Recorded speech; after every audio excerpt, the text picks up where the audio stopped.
So, social entrepreneurs, innovation to solve society's big problems. I'm going to have sort of three parts to this talk.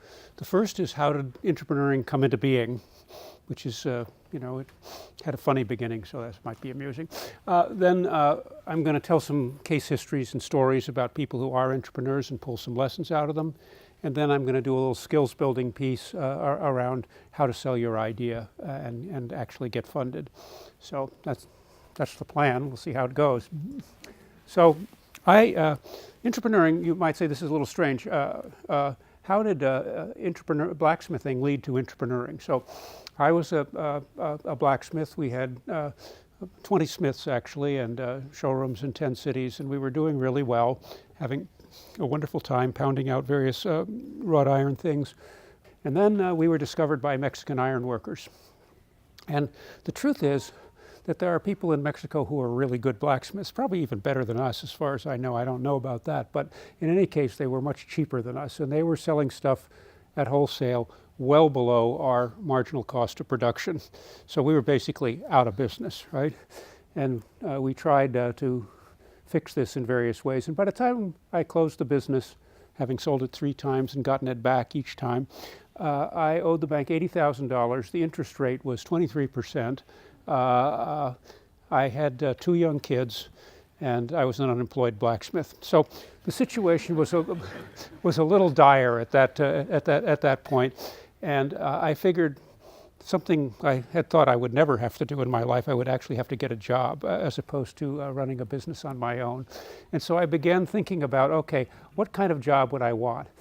And I was at the School for Entrepreneurs in Tarrytown, New York, and I really wanted a job using my entrepreneurial skills. I self-identified as an entrepreneur, but I wanted it inside a big company, and I began thinking about how that would work. What would the companies have to do? What would be going on in those companies for entrepreneuring to really work in a big company? And I wrote a paper about it. Now, I named it Intrapreneurship. If you want to find that original paper, it actually is online, and that's the search term that I would suggest you use, 1978 Intracorporate Entrepreneuring, and it seems to pull up the old paper if you ever want. It's not that there's any real reason to do so, but anyway. And so I found my purpose.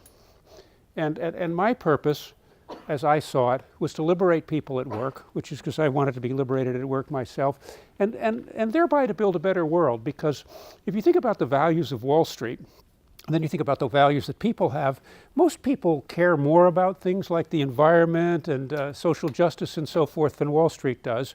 So it seemed like if we liberated people and they began pushing in their own directions, they would move in directions that would help things out. It was a kind of social entrepreneurship at that time, because purpose is always embedded in entrepreneuring and entrepreneuring for that matter. It's way too hard to actually push through all the obstacles that you're going to push through with a new idea to do it just to make money. You need to have a deeper motivation than that. And so that's why almost all entrepreneuring is in fact social entrepreneuring. So what are entrepreneurs? I like the phrase, the dreamers who do. On the one hand, seeing something that isn't yet, that needs to happen. And the second thing, really doing it as opposed to talking about it. Just actually, whatever can be done, moving forward and finding ways to circumvent the obstacles and so forth. And so that's a good definition. I guess I will offer one other definition that's not up there, which is the self-appointed general manager of a new idea. When you become an entrepreneur, you're responsible for the whole thing. Nobody has appointed you to this job, so you're self-appointed. But whatever needs to be done, you're going to figure out how to get it done. And what is interesting is that when there is innovation in large organizations, there is always an entrepreneur. Poor Dr. Sauder did a 10-year study of 289 different innovations in 53 different companies. And that's a lot of work, right? And he came back, he was hoping to find the process that would drive innovation inside large organizations. And he said, I came back a disappointed man because I could only find one thing that characterized the successes as opposed to the failures, and it was the presence of a passionate entrepreneur. Now, actually, I think he missed a point, because a passionate entrepreneur by itself is not enough. You need management sponsorship also. You need supporters to help you out. You cannot do this alone, and you need teammates. So in 1985, Intrapreneuring came out, and the buzz on entrepreneuring, and my paper had gone viral, and so Harper and Row asked me to write a book on entrepreneuring, and it became a bestseller. It was published in 15 languages. And if you remember my financial situation going into this, I was still working 2 jobs when the book came out. And all of a sudden, I went from really quite poor. I had lost 50 pounds because we were feeding the kids as opposed to feeding ourselves. All of a sudden, I was upper middle class. I had 20 big corporations calling me every week asking for help and willing to pay good consulting fees if I would come and help them. And so my life changed overnight. And but not only did my financial situation change, but basically my level of happiness and well-being in the world didn't change that much. Now that was interesting to me, because if that had taken place over a long period of time, I wouldn't have noticed it. But I definitely noticed it because it happened so rapidly. What still mattered was my relationship with my wife, and she wasn't all that pleased. I was on the road all the time, and I was getting a little too big for my britches and thought I was a hot shit, and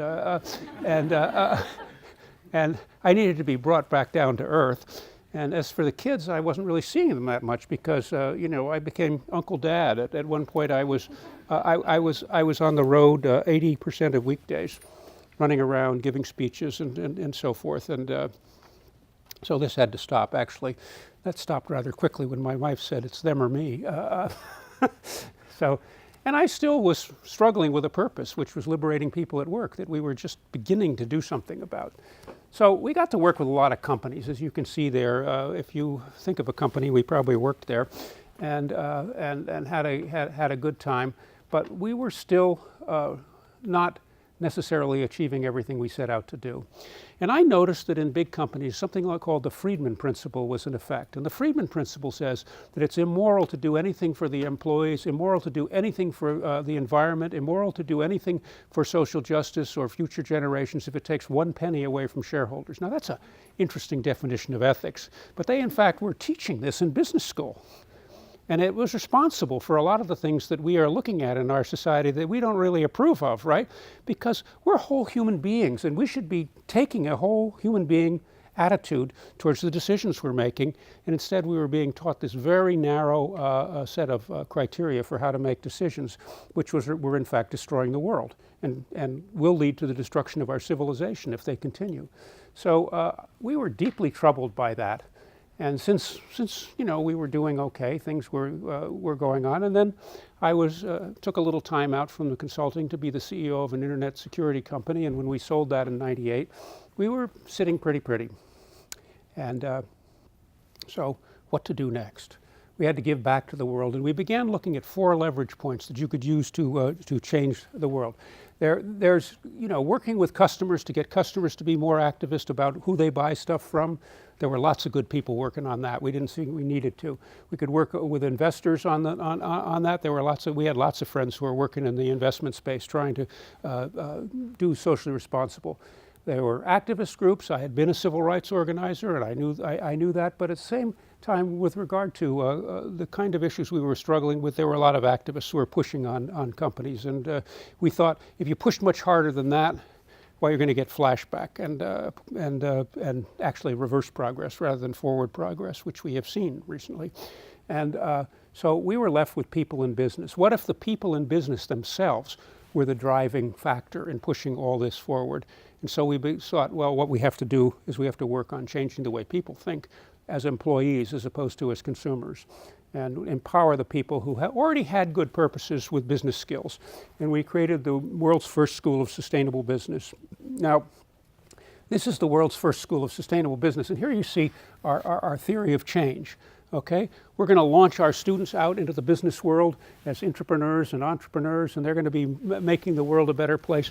We're going to share faculty with other schools and transform other schools who are copying us. And so lots of schools are going to be sending people out into the business world with a focus on sustainability and social justice and so forth. And all this is going to lead to a healthier and more just planet.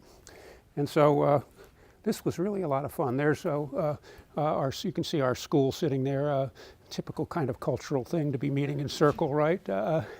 And we had morning circle every morning, and people would say, when one of your students steps up in morning circle and says, well, my parents were abducted in Lebanon yesterday, and we don't know where they are. The whole school day goes a little different, or I just got diagnosed with melanoma.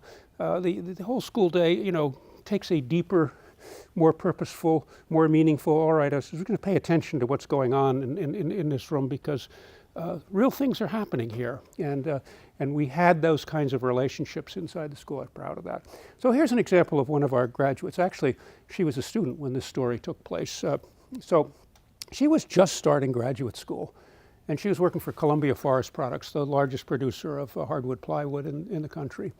And she wandered into Oregon State University and the laboratory there, and she found a soy-based glue that could replace formaldehyde glues in making plywood. And formaldehyde is a carcinogen. So it was causing cancer in the plant, and it was causing cancer in the customers' homes as it off-gassed formaldehyde. And she said, I suddenly had a deep purpose.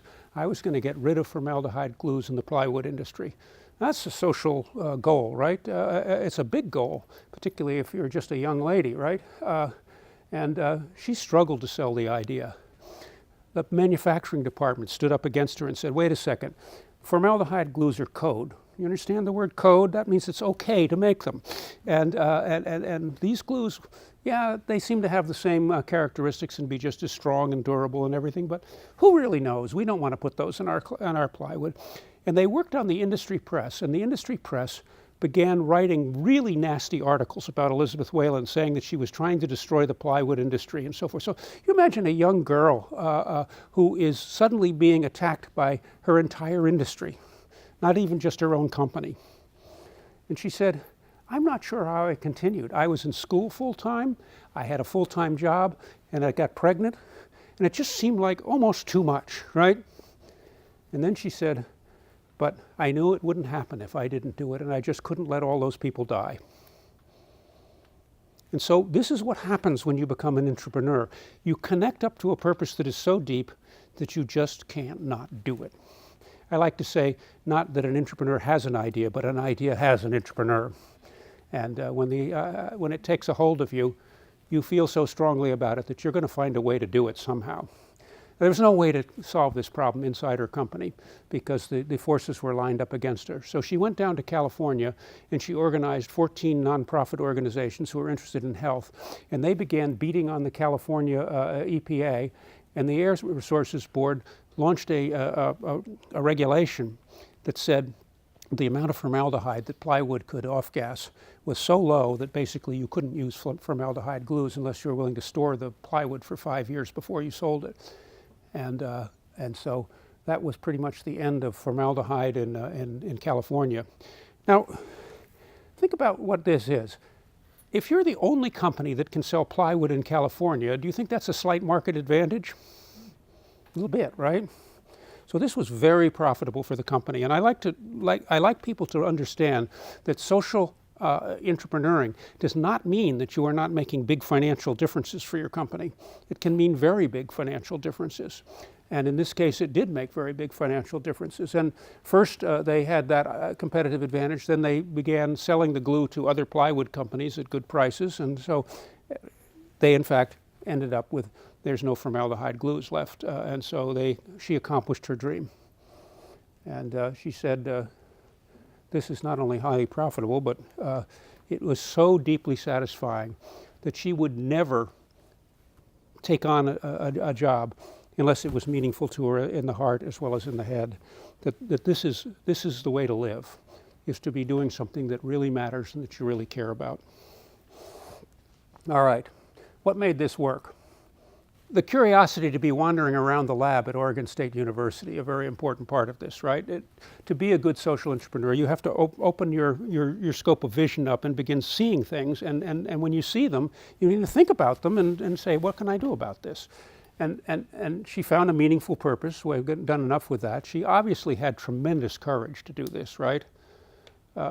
Now, it is true that she had support of a very powerful person in the company that she had sold this idea to, and this would never have worked if she didn't have that support. And this is an important thing to remember as an entrepreneur. Yes, you have to move your idea forward, but you also have to find a way to get support from powerful people. She was doing whole systems thinking. She was thinking not just in terms of the company, but you spread your system view pretty wide by the time you're down there organizing nonprofits in California, right? This is a Washington State company. And she was doing a lot of collaboration with others, and as I mentioned, she had a committed sponsor. So it's passion, not just money or promotions, that drives the social entrepreneur, and indeed all entrepreneurs. So that's pretty obvious, right? You all knew that before you came. I don't even know why I'm bothered to say it. Certainly shouldn't have wasted a slide on it. So here's social entrepreneuring at T-Mobile.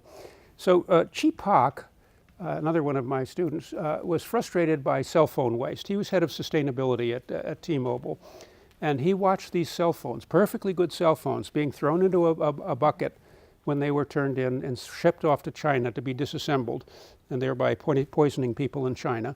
And he just said, this isn't right. And so he started making talking about how he could do that. But T-Mobile had a problem with the refurbishing. T-Mobile was fighting for share of bandwidth right then, and they had no money for anything other than buying more bandwidth, and they weren't going to put up the money for a refurbishing plant. And so he was kind of stuck and couldn't go anywhere. That often happens. There's dark days in the entrepreneuring business. And Jeff Wiggin was one of his classmates, happened to be the CTO CIO of T-Mobile. So they were, because they were friends, they were talking about this problem. They couldn't figure out what to do about it. But, wait a second. Finally, Jeff figured out, I know this dude who wants to start a cell phone insurance business. AT&T has cell phone insurance. Verizon has cell phone insurance. We don't have cell phone insurance. Why not? Because it doesn't pencil out. Every time we do the business plan for it, we actually lose money rather than making money because the damn phones cost so much. Yeah, maybe AT&T can afford to have things that lose a little money, but T-Mobile was struggling. So what to do? Well, wait a second. Chi Pak's used phones. This is the solution to this problem. We'll refurbish phones and replace their phones with used phones rather than new phones. At least a lot of them can be replaced that way. So the next thing you know, there was a $1 billion insurance business at T-Mobile. That's a good thing, right? It's not a hugely good thing, but it's a pretty good thing, right? But the story does not end there. What happened next is that we're left over extra refurbished phones. What are we going to do with these extra refurbished phones? I know. They figured it out. A new phone plan. What we will do is separate the sale of cell service connection from the sale of the instrument. And we'll sell the instrument on a 2-year loan, and we'll sell the cell service on a monthly basis. Now, if you buy a new phone, it's going to be similar to the majors. But if you buy a used phone, it's going to be a lot cheaper than the majors. So this is a competitive advantage, right? You have lower cost, and you can go in there and come in from underneath, which is where disruption comes in business. So T-Mobile went from losing 500,000 customers a quarter to gaining 2.3 million. That's a big change, right? They went from going out of business to being a force to be reckoned with in the industry. And so the reason that T-Mobile exists today is because two social entrepreneurs decided to do something about something that was basically a social and environmental problem, and in the course of fixing it, they fixed the whole company. Does that make sense? Social entrepreneuring can make a big difference. So I want to say this about social entrepreneuring. First of all, notice that purpose drives innovation. How many of you get out of bed in the morning, raring to go, jump up, and just with a smile on your face, race off to work because you're just thinking, I can make a 17% ROI for my employer? I'm just wondering how many of you do this? Or how many of you get out of bed saying, I'm doing something for the world, I'm making this a better place? Is that a little more motivational? Just a trifle more? And so when you consider how hard entrepreneuring is, unless you have a purpose that is deeply meaningful to you, that has something that goes beyond money, it just doesn't happen. You get to that point where they've said no for the 14th time, and you just say, I guess they don't want me to do this, right? I'll go do something else. I'll hang my brain on a hook, and I'll take my intelligence somewhere else and just go through the motions. So that's one thing. But profit is also important because profit is what drives scale. Your solution cannot achieve scale if it's just because it's a good thing. You need to have the money to keep investing in it and to keep growing it. And so profit is a very important part of social entrepreneuring too, and not necessarily even just a little profit. A lot of profit is what it takes to really scale something. And so this is an important part.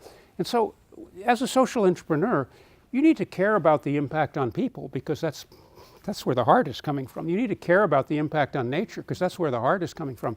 But you have to care about profit too because you're not going anywhere that's really meaningful unless you can provide that profit as well. So you have to hold all of these things together, and you're solving a kind of a three-dimensional problem in order to be an effective social entrepreneur. With me? And sometimes we get so caught up in the social impact that we forget that it really has to make business sense if it's going to get the long legs on it. So one last social entrepreneur. This is Darcy Winslow. She was an exercise physiologist at Nike, which means that she's studying the human body and how it works, and in particular how it interacts with shoes, because she was, basically Nike was making shoes, and she wanted to make shoes that, protect your knees and your ankles, and everything works out for you, so that when you run, you can keep running. But she discovered that Nike was only doing research on men's needs. They were not doing any research on women's needs. Some of you may have seen this sort of bias before in your life. And so she was asking the question, well, why aren't we doing research on women's shoes? And the men had a perfect answer for that. All we have to do for women's shoes is we shrink them and pink them.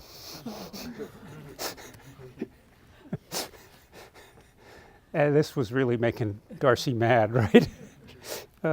And so she knew that women are biomechanically different than men. Different body structures, and the forces when we run are different. I suppose I shouldn't self-identify, but anyway, you know what I mean. And so she had to do something about that, but she was ignored for years. She kept talking about this, and nobody was listening. And this is something that happens to entrepreneurs, right? Years of frustration can happen when you're really committed to an idea. But she said, what I'm going to do is I'm going to keep doing my job, my day job, so to speak, really well because I'm building social capital. And if you want to be a successful entrepreneur, people have to review you, have to see you as somebody who gets things done and who is a high performer, because they're going to basically take a bet on you. And if they're going to take a bet on you, they have to believe in you. So you got to look like you're a trustworthy, believable, high potential type person. And she kept pushing her idea, and then she did something also very smart. She built a very strong relationship with a mentor who deeply believed in her, said he was going to fast track her, in general was trying to help her through career because he saw her as somebody who was very valuable to Nike. And finally, her sponsor, there was a reorganization, and he had just enough clout to say we really ought to have a women's shoe division as well as a men's shoe division. And guess what we're going to do? We're going to put Darcy in charge of it. And so all that waiting and performing had added up finally to, okay, actually we can get you what you want. Sorry it took so long. Within a year, women's shoes outsold men's. Darcy creamed the guys who were dissing her before. And so this is kind of how social entrepreneurship works. Okay. How to sell your idea. Now we're into the skills building piece of this. So my first suggestion is ask for advice before you ask for resources. Now let me explain this. So let's say you're the big dude and I got to ask you for money. So I come in and I say, I got this great idea. It's the best thing since sliced bread. It's going to change everything around here. And all I need is a head count of 7 and $10 million for a year for the next 2 years. And we're going to blow the world away. What are you going to say? I need a business plan. Yeah, okay, there's your business plan, but I'm still... You need to review it. Yeah, you need to review it. I'm going to have to ask more questions. Right. And this is going to go on. Basically, you're going to say no to me because, tell the truth, you really don't want everything changed. You have a pretty nice job. Maybe you'd like to keep it. Why not just say no? But as I walk away, and you might say no in the form of maybe, which is a very common form of no in corporations, or bring me another rock or something. But what you really mean is no, right? And so as I walk away, there's two situations that could be true of him. One, my idea could be a great idea, and you just killed a great idea, and you destroyed a lot of value for the company, and you're a bad manager. That's one possibility. And the other possibility is my idea is really stupid, and you just saved the company a lot of money by killing it, and you're a good manager. Now, which of those do you think you choose? Do you think you choose good manager or bad manager? Which would you like to be? A good one, I guess. Yeah, you want to be a good one. What does that make my idea? Lousy. Bad. So I've pitched my idea, and I've convinced somebody in an important position whose support I need that my idea is bad. That wasn't a very smooth move, was it? Try something else. Hi, I got this idea. I don't really know whether it's going to work in the marketplace or not. The technology is pretty cool. I wonder if you know anyone in marketing that I could talk to. Yeah, I probably could send you to someone. Yeah, you'd send me to someone, right? But the same logic holds. He just spent a little bit of your resources because I'm going to take you to lunch and I'm going to spend some time and I'm going to use his name to get this meeting. And so to a small extent, you've just invested in my idea, right? Yeah. So if you invested in my idea and it's a good idea, you're a good manager. And if you've invested in my idea and it's a bad idea, you're a bad manager. You choose good manager, and therefore my idea is? Good. Good. Do you see why this works a little better? So the secret of asking for things when you're trying to move your idea forward is to always ask for things to which the answer is yes. Never answer things to which the answer is no, and then just keep raising the temperature a little bit as you go along. As the person becomes more behind your idea, ask for a little more, but always under the level at which you're at any serious risk of getting an answer of no. Okay? Are you going to use this? Yes. I mean, this is not a small thing. This is a huge thing in terms of selling your idea, right? Now, so what's your name? Rita. So I sat down with Rita and Sophia, where you sent me over here, and I'm really getting some good information here, right? And it's helpful. So the next thing I do is gratitude. I thank you, and I express gratitude here, and I make some friends here. I come back to you, and I say, I really appreciate what you did for me. I can't believe how smart Sophia is. She really helped me out, and Rita too. I mean, that was really good. Thank you. Now, when he gave me a little thing, my idea became a little bit better. But what I've just done is made what he gave me bigger, and therefore my idea is Larger. Even better, right? And so gratitude is very powerful, and it's so powerful that it can actually solve serious political problems. So Sam here is always ratting on me every time. We're meeting every week, and Sam is giving me a hard time, and my idea is always coming out stupid, and he's always got another reason why my idea is no good. And these guys are beginning to believe him, right? My idea is going down in smoke because of what Sam is doing. So there's actually something I can do at this point. I could actually listen to Sam.